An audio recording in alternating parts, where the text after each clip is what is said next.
Well, good evening, ladies and gentlemen, and welcome to this week's Totally PC. I say it every week, but this week we have a jam-packed programme with a bit of glamour, which is sitting beside me at the moment, which we will be talking about in a moment. And we'll be going to Belfast later on as well, which I'll tell you about as well as we get into the programme. But ladies and gentlemen, my first guest tonight is the one and only Nella Dwyer, now to be known as Nella. Just Nella with the thingy, No, that doesn't have to be thingies. Doesn't have to be thingies. No. Can just be Nella. Yeah. But you are Nella Dwyer. Yeah. And tell us a bit about, before we get into the nitty-gritty of the singing career, tell us about Nella Dwyer. What do you want to know? Well, there's loads. Well, about your singing career. We'll start with your singing career. Yeah, I've been singing all my life, really, Paul. Since I'm really small, different competitions or Fesh Matthews or Corellas and all those kind of things that you do as a kid, or school plays and stuff like that.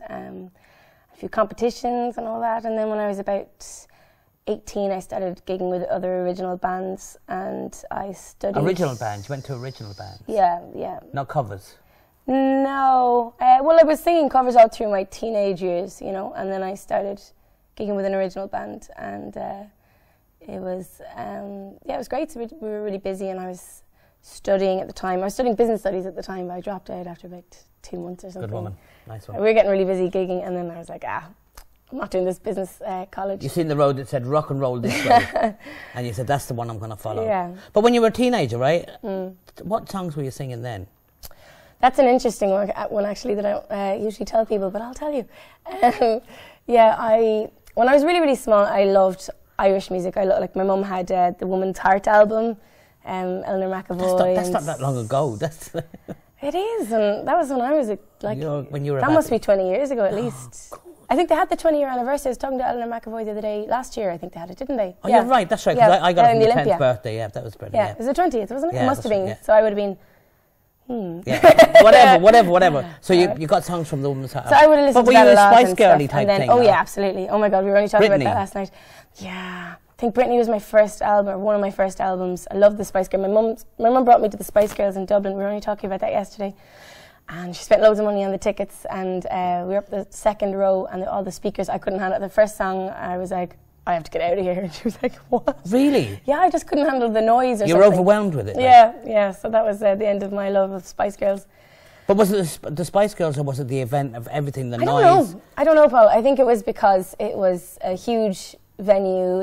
I think there was 12 big speakers here, 12 here, and I just couldn't handle the noise. I was very young. I must have been 10 or something. You know? So I just couldn't handle it. So that was the end of that. And then I would have listened to Boyzone and all that kind of stuff. And then I remember my brothers were always trying to push like the Frames and Damien Rice and all that, and Damien Dempsey on me, and I was like, no, I'm not listening to that. And then when I hit about 17, that's all I listened to, like Damien Dempsey, Damien Rice, Declan O'Rourke, and Wallace Bird. Well, she wasn't out then, I don't think, but... You were converted then? Yeah, Sinead O'Connor, Enya, and then now I like loads of different types of music. I have to prime you though for your party piece. What was your party piece when you were a teenager? I want to know, were you singing "Hit Me Baby One More Time" or "Stop Right Now"? No. I can see you doing the dance and everything. No, I wasn't actually. Well, when we were really young, we used to have me and my friends had a Spice Girl. We were like, there was 5 of us, and each one was a different Spice Girl. I was Baby Spice. But anyway, no, that was really young. But when I was a teenager, I remember one of my friends paid me at lunchtime, I think it was a £5 to sing Mary Black, Katie. For her. I used to always sing that song. I used to love that song, Katie. Are you just sang it for your school friends and stuff Mary like Black that? didn't write that though. Sure she no. did. It's Jim, oh my God, this is terrible. Jimmy McCarthy. Was it? Yeah, it was. I think so. And then she moved to the fair, and all those kind of Irishy songs I loved as well. Give us a little bit of Katie there. Go on, just a tiny little bit. Go on, just a tiny little bit. Just. Come running home again, Katie. Come running home again. Cross my heart and hope to die. Shall I cause another tear from your eye, Katie? Oh yeah, come on, yeah. I haven't sang that in years. Yeah. It takes that takes a lot of a bottle. I nearly said a lot of bottles, but that's different. But that takes a lot of bottles just to sing it off like that. So you used to sing this for your school friends and that, and have a bit of crack with them. Yeah, it's funny. And if they're seeing this now, who was it? Who was the school friend that paid you? Laura Fahey was her name. Laura Fahey. Laura Fahey, if you're watching. Oh, that's funny. Find us on Facebook and say, yes, it was me, Laura Fahey. And we want to know, was it pence? It was probably pence. No, it was a £5. She actually, and I took £5? It was pounds or euro, I don't know. It would have been around 2002. Was the euro in then? Hello? True. Anybody tell us? Yeah, was it? Yeah, it was. The euro was €5. That must have been €5, yeah. No, that was it's a true story. I've said her name now, so she'll Laura Fahey, don't worry, we're watching you, Laura Fahey. Don't worry, we're watching you. So she's probably a big manageress now, probably managing bands or something. No, I think she's working in Cork, and I don't know what she's doing. I'm not sure. Anyway, sure, Laura, she's doing well. If you're watching, keep it. So where did it go from there? So now you're converted to the original material. Yeah, and then I was gigging a lot, and. On solo?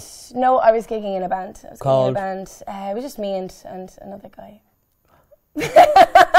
This is so awkward. No, it's not. Go on, go on. You have to tell us who the other guy was. Oh, you can say censored. Yeah. Right. So that's it. So no, we were going out with each other, so it was all mad. It was great though. We were really, really busy. Really busy. We were called, it was so embarrassing, I'm sorry, Ronan. It was Ronan and Helena, we were called, yeah. So Ronan and Helena. Yeah. Good man, Ronan. Don't talk emo. No, but so we were really, really busy gigging, and so that was great, that was amazing. And then I was studying, I went to Stefan Afa in Cork. Yeah. It's an amazing music college. But music production, isn't it, and stuff like that? It's everything. It's songwriting, music management, contracts. You'd study contracts and stuff. Songwriting, performing, organising gigs. Sound engineering. And does it take you through the whole process? Absolutely. I literally could not recommend that course more. It's Chris Ahern and Johnny Campbell is now retired. Chris Ahern and Ursula O'Sullivan. Two amazing people. They run the course, and people like Mick Flannery went there, and O Emperor, and back in the day, I used to love Sinead Blowen. Yeah. So she's still going, isn't she? Yeah. I'm not sure.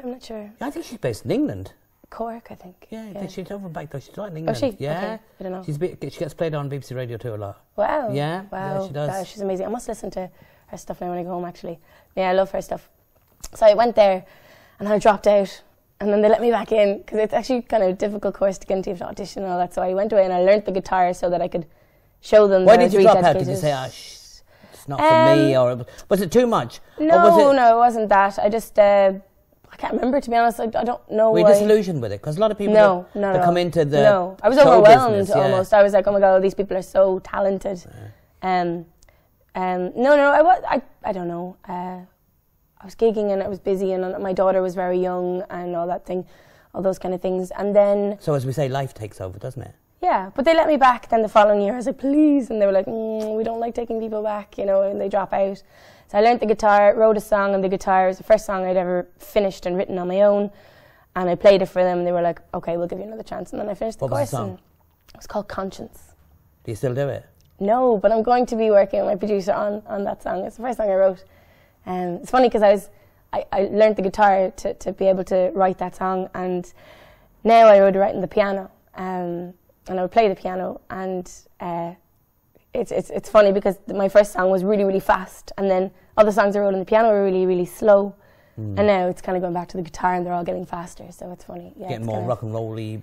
I don't know about rock and roll. No, I don't mean rock and roll. I mean rock and roll in general. I don't mean rock and roll as in... You know what I mean. Yeah. Anyway, where does the music come from? You say you play piano, play guitar. Is it in the family? Is this... definitely. My dad's side of the family would... a lot of people would play. If we have a wedding or a get-together, there's a load of people that play, which is lovely. And my dad is an amazing singer. He's a really, really good singer. And then my mum's side as well, her dad would have played the accordion and the fiddle. And... there's a lot of music in the family. Absolutely. It's in there.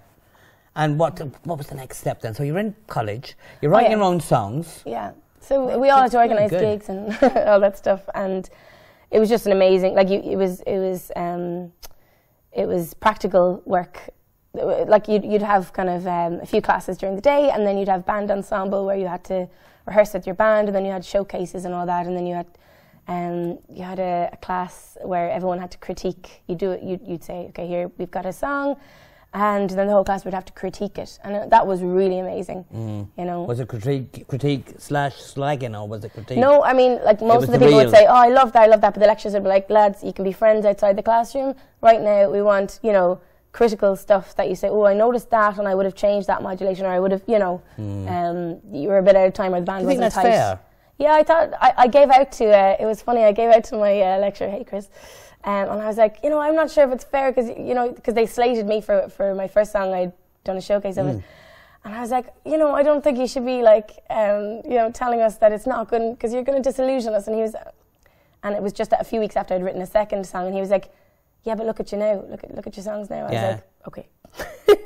So it did work, and it was they're just amazing. They're amazing mentors, I suppose. And I agree, but I think at an early stage, you don't want to knock people's confidence either. Yeah, but I suppose you were all there for a reason. You were all there for a reason. You all knew, like that's what they said. You know, you all got into this course for a reason.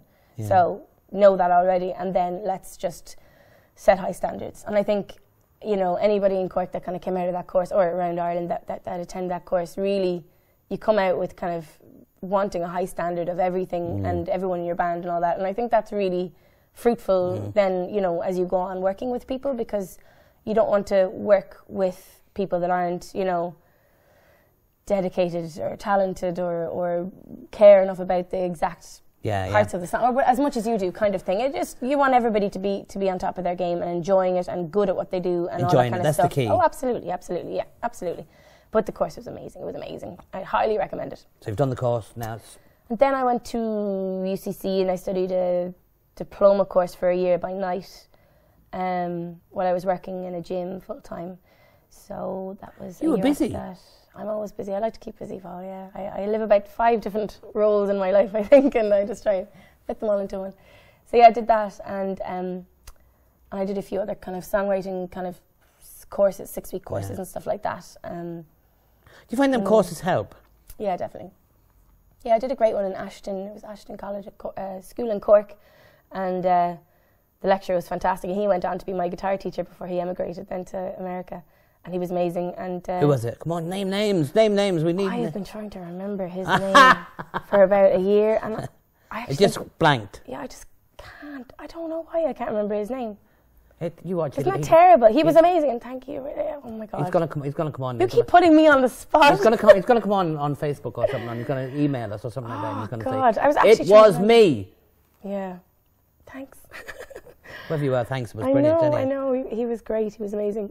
Right, come on. We'll come up to date a bit now. Okay. Can we mention the voice? The what? The Voice. Are you saying The Voice? Oh, The Voice. You were on The Voice, weren't you? Yes, I was. Did you sing the Spice Girls on The Voice? No, I didn't. Who told you that? What did you sing on The Voice? What was your audition song? My audition. It was something different.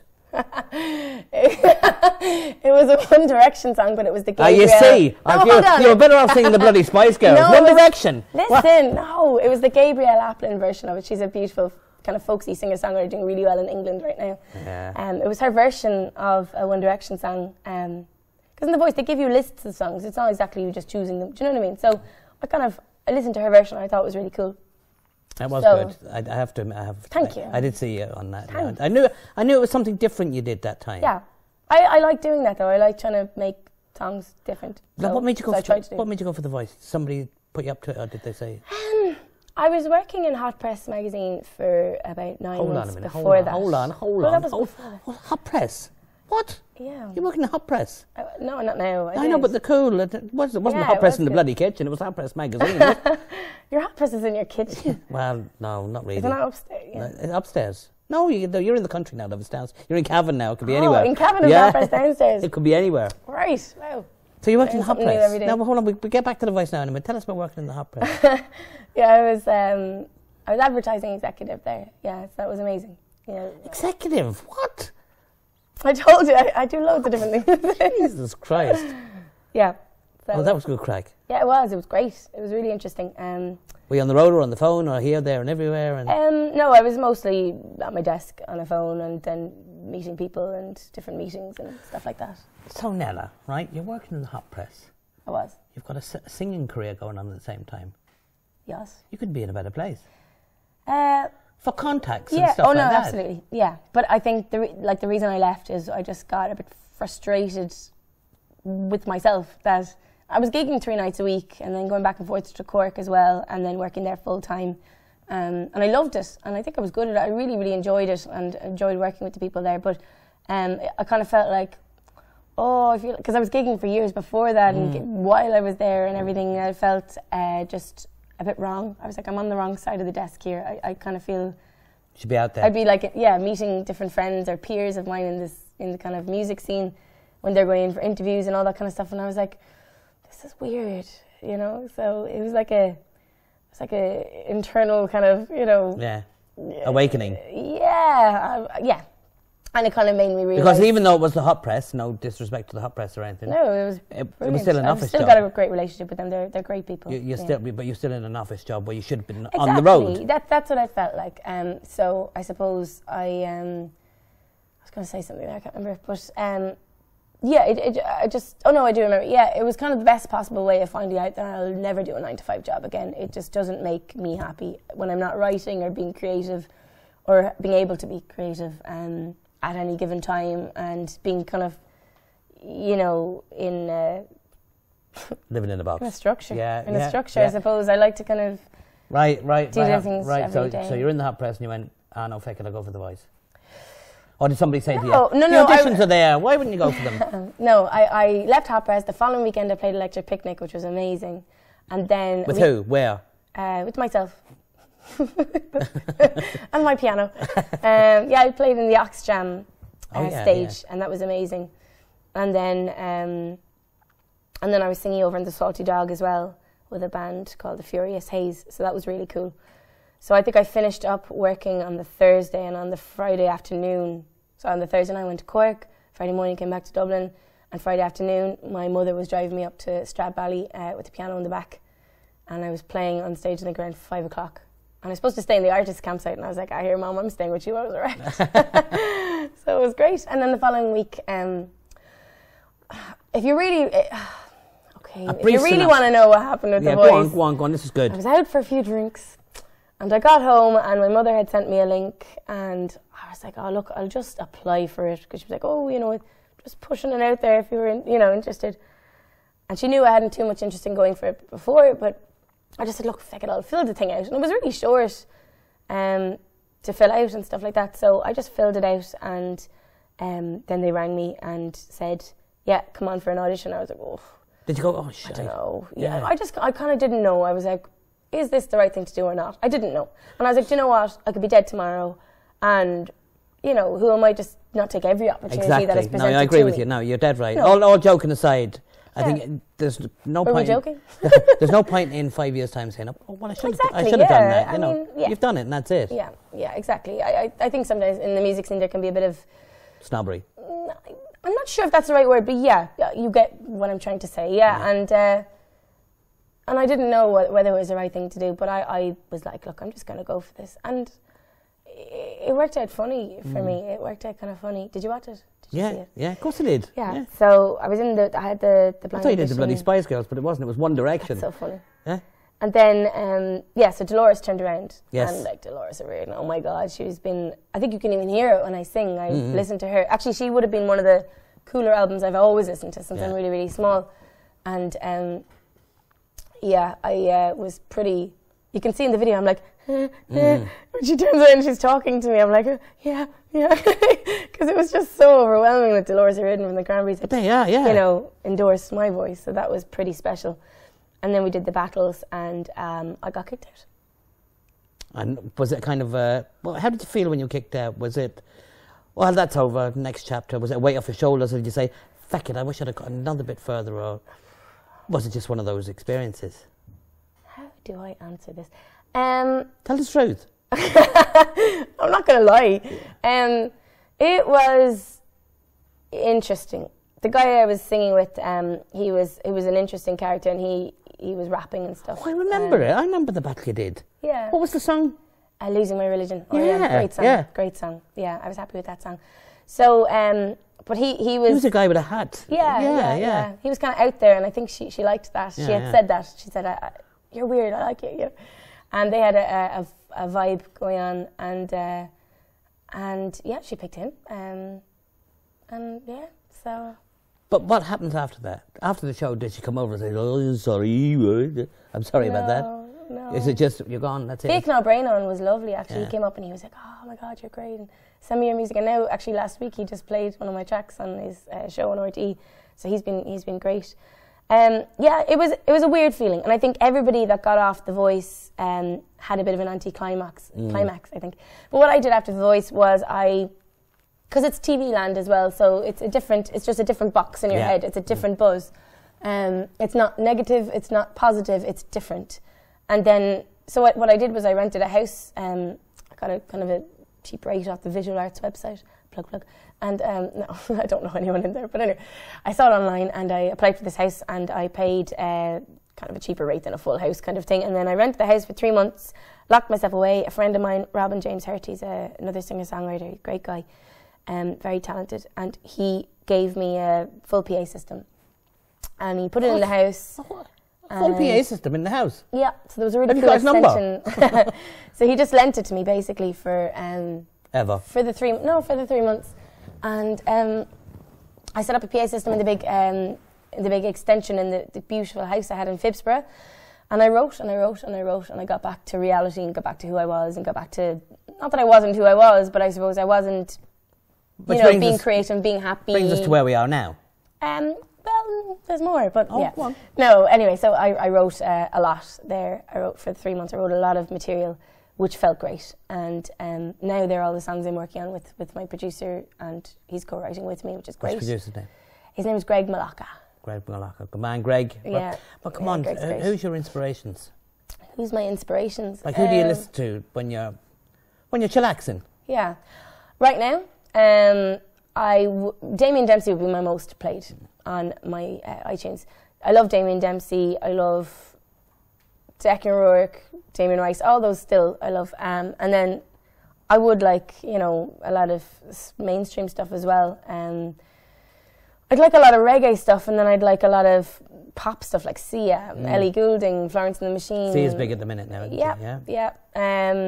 Did you ever see her? Did you ever see her? Did you get it? Did you ever see her? Because she was doing also. Did you ever see her? Oh, that's funny. Yeah, and it's funny as well because some of her videos, she has like a banana covering her face because she doesn't want people to see her face. I've seen her on some awards program. She did. Well, you can just Google her and find other videos where you can see her face. So I don't get it. Oh, see ya. See you later. See you later.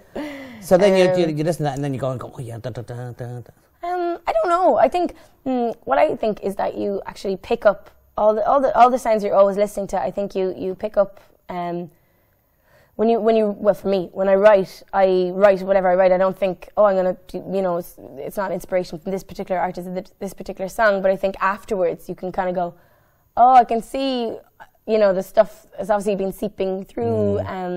So I think it's like a sponge. It goes into your head and then it comes out through your writing. You don't realize you're. What about your vocal system? Your vocal style, like? What about it? Who's the influence there? I don't know. I remember when I was really young, I had friends and they were like, "You sing weird." I've always sang like they sing. Did they say you sounded like anybody though? Did you? Well, now I get people saying Ellie Goulding, Sinead O'Connor. Is it the time now for the singer-songwriter? What do you mean? Is it in vogue now at the minute with Ed Sheeran and all these girls singing, and they're all singer-songwriters and they're all Hosier and everything else? It seems to be big at the moment though, doesn't it? So I've been gigging for about 10 years, and I think the singer-songwriter has been big, but maybe that's because I'm just in the scene. I don't know. It's always big in Ireland, but I think internationally it's really kicked off. Well, I suppose there's Ed Sheeran has really brought the singer-songwriter guy with a guitar, kind of very contemporary. But of course we had Damien Rice for that as well in Ireland. But then Declan has a band and everything as well with him. Yeah. So that brings us to you now, right? So where are you at now? So I suppose... Well, after I rented that house out in Phibsborough in Dublin, I was then at the point where I was looking for a producer to kind of bring out a few sounds I had in my head and stuff like that I wanted for particular songs. Excuse me. And randomly, this guy, Greg, got on to me and he said that he had an electronica project that he was interested in finding a singer and songwriter for. And would I be interested? And I live on Dame Street in Dublin part-time and then part-time in Cork, so I flip between the two.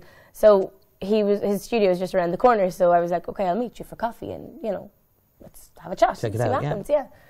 And we tried that, and we tried to do the electronica stuff, and we did, and he just kind of said to me, your heart's not really in this kind of stuff, is it? And I was like, well, you know, if it turns, you know, whatever serves me better is, you know, what I'll be interested in putting my heart into and my time.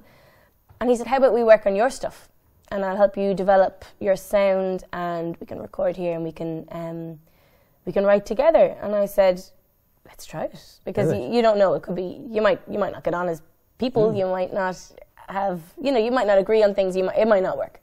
So I said, look, that sounds great, but let's try it. And it just went amazing. It went really, really well. He writes jingles and stuff for radio and TV, so he'd be very commercial, very catchy choruses.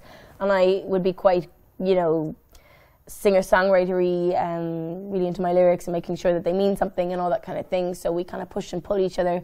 And he's like, oh, no, I want to do this. I'm like, no. And then we kind of land in this really nice place. Have loads of little fights, good fights. And then we land in this really nice place. And that's what my EP now. We spent 6 months in the studio from last September until January, writing, developing songs I had already, new songs we created together, and just developing a kind of a sound that would follow through that I was really comfortable with, and he was really excited about working on as well as me. And yeah, and then I released the EP on SoundCloud. No, I released it on iTunes and Spotify. How's that going? It went to #1, which was great. It went to #1 the day before it was released, so it was on pre-order. Yes, that was an amazing moment. It was on pre-order for a week, and the day before it was released, it went to #1 on the iTunes album charts. And it's still there now, of course. No, it's not still there now. Why not? That changes every hour, a few hours, or every day or hours. Yeah. I suppose somebody's listening, watching you now and saying, God, I want to hear that now. How do they get a hold of it? Yeah, they Google... Yeah, look into that camera there. Look. Hi. They can Google NELLA Revolution, and it's on iTunes and it's on Spotify.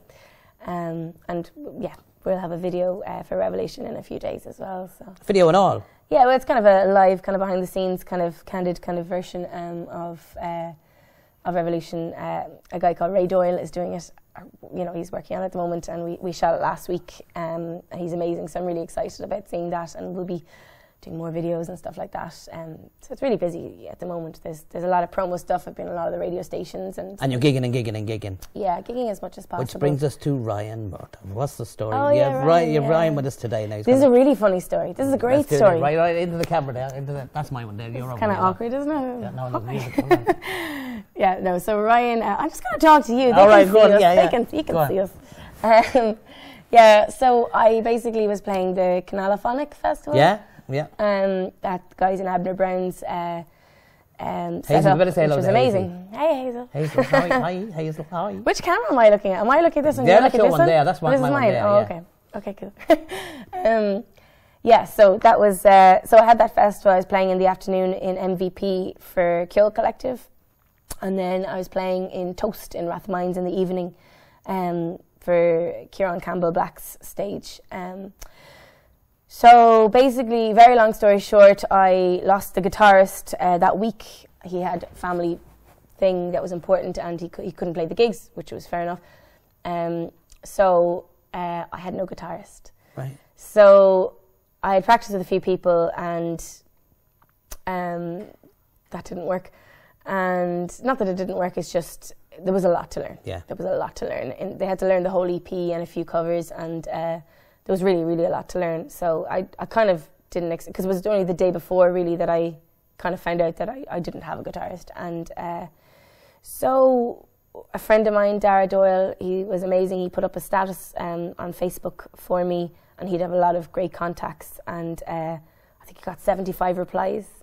And somebody put up a comment tagging somebody, Ryan's friend, and Ryan's friend was sitting next to Ryan in Ryan's house and said, dude, I can't do this. Will I tag you in this status?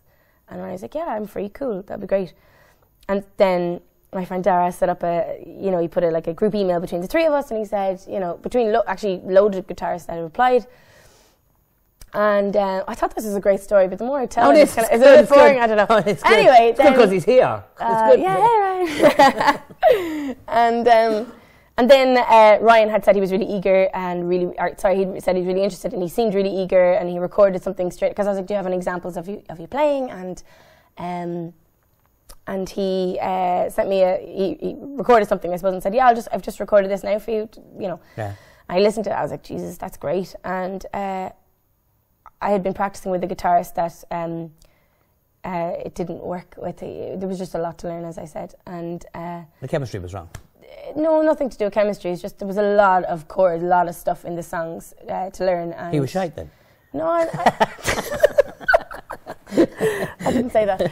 And anyway, long story short,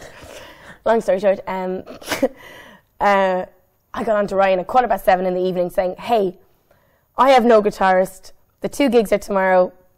I know I don't know you. We've never met, but would there be any way you could learn these songs? Have you been listening to them? And he replied going, I've been listening to them. Where do you live? I was like, I live in town. He was like, I'll be in 40 minutes. And I kind of was like, okay. Was the tune? What's that again? Blind Date. Was that good? No. He's a baby. I'm way older than, I'm like 7 years older than Ryan. No, he's... Yeah, I'm old. So, but he's laughing. Yeah. You are. You're a baby if he's a baby. Don't worry about it. Go on. So, anyway, he came in and he stayed in my house,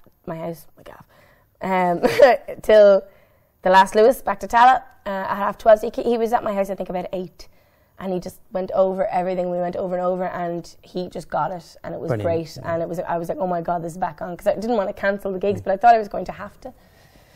So we played the gigs the next day with the cellist, Matt. He's amazing. Amazing cellist. He got off tour with Hosier a few months ago. He's brilliant, Matt Rafter. And so Matt came over in the morning, Ryan came back in the morning, we all rehearsed together, and we did the 2 gigs, and it was just magic. Amazing. It worked. It really worked. And then I said to Ryan, here, you're staying, we'll keep you. So he's playing guitar with me at the moment. So now, that brings us now, you're going on tour and you're doing festivals. Tell us what you're doing this year now. Well, I have loads of dates to You've been doing a load of stuff, yeah. Yeah, I've been doing loads of stuff, mainly radio stuff. I was on like Spin 103.8 and Today FM and FM 104 and Red FM in Cork have been fantastic to me, and they've been playing Revolution a lot, so thank you so much, guys. Dave Mack and Shane Buckley down there, they've been amazing, and a few other DJs. Today FM have been great. They've given Revolution a few spins. Revolution is the title track off the EP.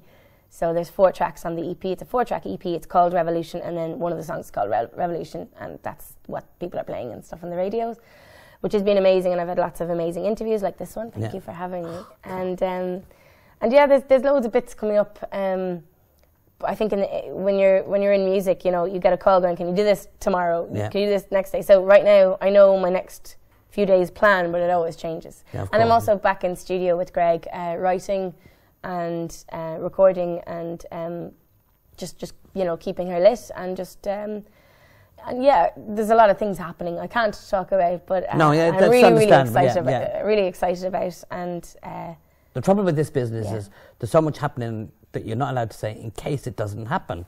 It's just it's bubbling under and stuff. It's not even that in case it doesn't happen, it's just that different things haven't been confirmed with different people, and people can get annoyed if you what do you say that for? Let the cat out of the bag to see about different things and all that. But that's a weird show business one. Yeah, I know, it's weird, isn't it? Because there's loads of stuff going on that you'd love to say to people, geez, that is happening. Yeah. Well, Nella, thanks a million for coming on. Oh, thank you so much. It's been a pleasure. Thank you. Very good. And we're going to have a couple of songs from you. And girls out there, waiting to see this babe that is the baby that is Ryan Murta is going to be playing with Nella now in a few months. Now, we've been looking for you all over Ireland now. You're not going to England or anything yet, are you? You've gone over to London or anything like that? Not now. Not yet? I don't know if I am, but I'm not going You're there. Concentrating on Ireland first. You're going to... definitely. Yeah, just going to keep gigging and... I have a few things happening in London as well, but I'm not moving there. I'm not moving there or anything there. Say nothing. All we can do now, ladies and gentlemen, is get you ready and hear a few songs from you, because you've been a fantastic guest. Thank you. And great. And we'll be watching you closely. Ooh, can I plug my Twitter and Facebook? Of course you can. Yeah, of course you can. So on Twitter, it's at Nella's Music. And then on Facebook, it's facebook.com/Nella's Music. And then my website is iamnella.com. What's the Twitter? at Nella's Music. At Nella's Music. I could. Everything's called Nella, but to find it, it's at Nella's Music, At and Nella's then Music, yeah. facebook.com/Nella's Music. But then the name is just Nella. It's just Nella. The way you find it. Yeah, that's what will be on the T-shirt is Nella. All the merchandise, yeah, great. Well, thanks a million for coming in. Thanks a million to Ryan, who we're going to meet now after the break. We're going to have a short break. Look out for Nella. She's coming your way soon, but we're going to have a singing now in a few months right after this break. Ladies and gentlemen, let me hear a big round of applause for Nella. Thanks.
This is called To Make You Feel My Love by Bob Dylan.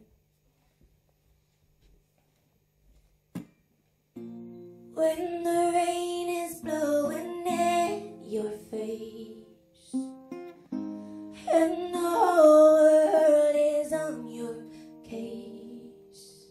And I could offer you a warm embrace to make you feel my love. With the evening shadows and the stars appear, and there is no one there to dry your tears.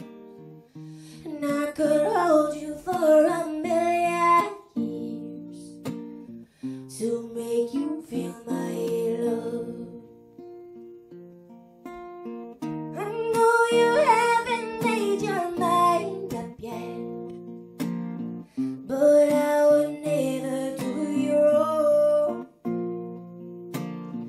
I've known it from the moment that we met. No doubt in my mind where you belong. And I go hungry and I'll go black and blue, and I'll go crawling down the avenue.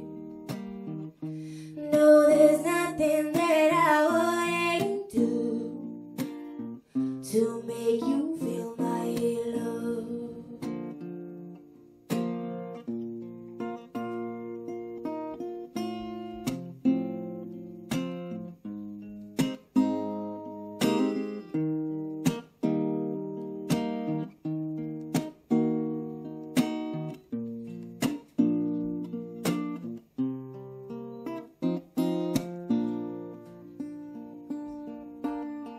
The storms are raging on the rolling seas, and on the highway of regret.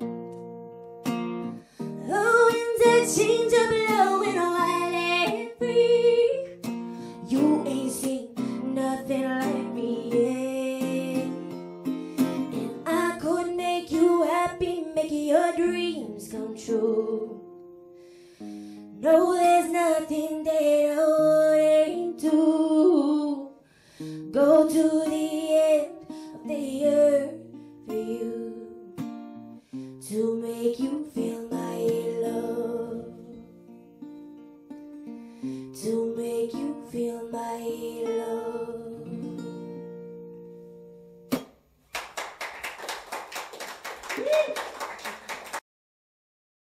This song is called Revolution.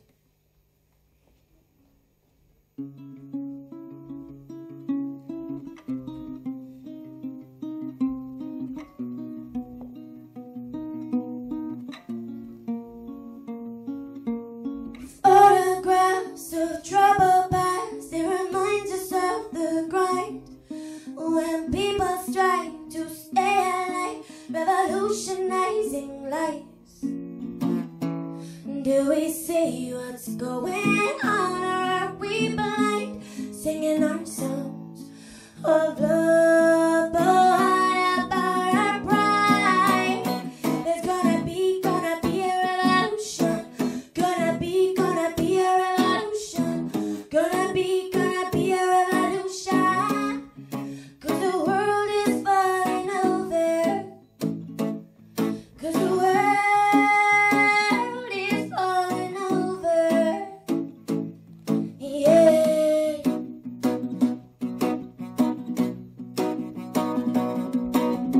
Break the silence, join our tribe, but there's positivity. The heavens open, we've been chosen, time to take the lead. There's a change